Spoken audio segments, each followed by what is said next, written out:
Imagine winning the most important battle in your kingdom's history, and the king doesn't even show up. It's October 703. An Arab army that has swept through Iberia and crossed the Pyrenees is pushing deep into Francia. The man who stops them isn't the king. He's technically just a palace administrator. His name is Charles Martel, the Hammer, and his victory will reshape Europe. To understand why this moment mattered, we need to zoom out to the scale of Arab expansion across the known world. The speed of Arab expansion in the 7th and 8th centuries was staggering. From the Arabian Peninsula in the 630s, Muslim armies swept west across North Africa, crossed into Iberia by 711, and pushed northward into Francia. At the same time, Arab forces pressed against the Byzantine Empire from the east. Two moments marked the outer limits of this expansion into Christian Europe. In the east, the Siege of Constantinople in 717, a massive naval and land assault that failed against the Byzantine capital's defenses. In the west, the Battle of Poitiers in 733, where Frankish forces halted the Arab advance in what is now central France. Think of these as twin high-water marks. Constantinople and Poitiers, roughly a generation apart, defined the maximum reach of the Umayyad Caliphate into Europe. Beyond these 2 points, the tide did not advance. Now the battle itself. Charles Martel was the mayor of the Palace of Austrasia, the Eastern Frankish Kingdom and the Carolingian family's power base. Mayor of the palace meant chief administrator and military commander. He ran the kingdom in the king's name. When Arab forces advanced into northern Francia near Tours and Poitiers, Charles organized the Frankish infantry and defeated them. The Arab army eventually retreated south to Spain. But here's the detail that changes everything. The Merovingian king and the actual crown king of the Franks was nowhere near the battlefield. The man who saved Western Christendom wasn't the king. He was the king's servant, at least in title. That gap between title and the reality is where dynasties are born. A quick word on the Merovingians. By this period, the Merovingian kings had become figureheads. Later, historians called them the do-nothing kings.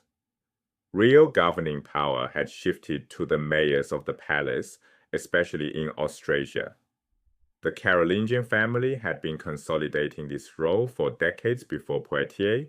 Charles Martel didn't seize power overnight. He inherited a position of strength.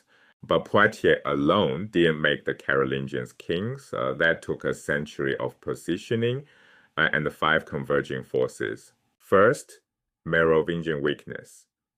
The do-nothing kings had lost real governing authority. They were kings in name only. Second, institutional position. As mayors of the palace, the Carolingians controlled administration and military resources, the machinery of the state. Third, monastic activity. Carolingians supported monks and missionaries, figures like Boniface, expanded Frankish influence into Germany and the Eastern Frankish world, building networks of loyalty and religious legitimacy. Fourth, Byzantine weakness.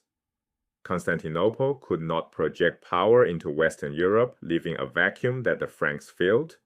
Fifth, iconoclasm, the Byzantine controversy over the destruction of religious images.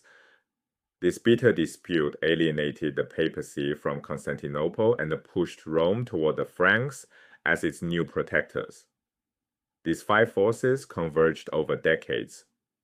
Poitiers was the dramatic catalyst, but the structural transformation ran far deeper. Charlemagne came to sole power in 771 after his brother Carloman's death.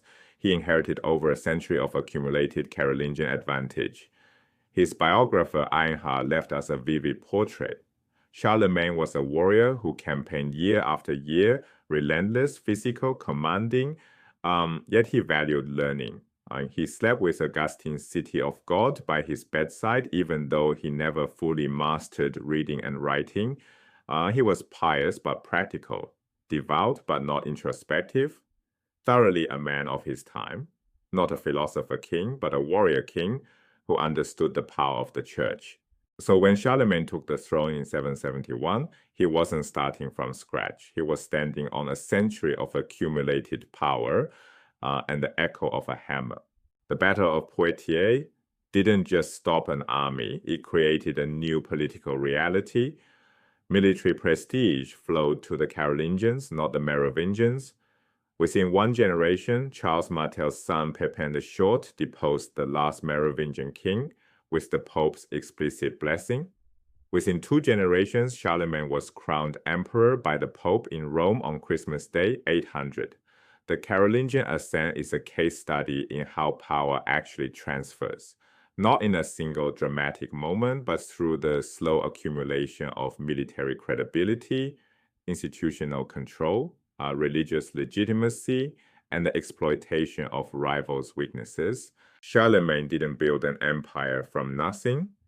He inherited a century of strategic positioning, military victories that weren't his, alliances forged before his birth, and a church that had already chosen his family. It all started with the echo of a hammer striking at Poitiers.